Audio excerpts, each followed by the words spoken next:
Jam Nikolas Gjoni, jam 15 vjeç, jam një lojtar i Akademisë Vllaznia U16. Luaj në pozicionin qendërmbrojtës dhe e luaj këtë sport prej që në moshën 7 vjeçare.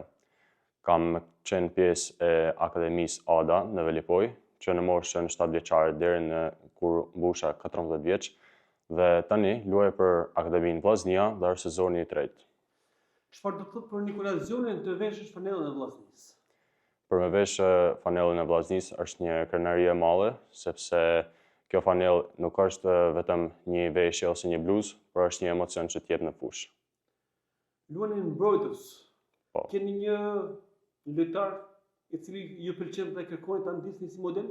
Më së shumti më pëlqen Van Dijku dhe Sergio Ramosi, sepse ata e kanë treguar veten në fushë dhe janë gjithmonë të gatshëm për me ndihmu ekipin e tyre.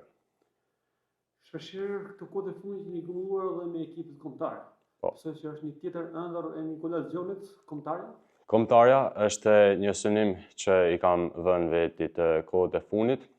Ky synim mund të arrihet vetëm me shumë punë dhe dedikim për sportin. Të merresh me sport sot është edhe përveç se të bukur edhe shumë sakrificë. I ka mbështetur familja? Familja më ka mbështetur shumë deri më tani. Gjithmonë kam vënë re sakrificat që ata kanë bërë për mua dhe shpresoj që t'ja shpërblej në sa më mirë atyre. Cila është ëndra e madhe e Nikolas Gjonit? Ëndra si fillim është që të luaj edhe me ekipin Vllaznia, por edhe pse jo me lujt edhe për një ekip edhe më të madh në Europë.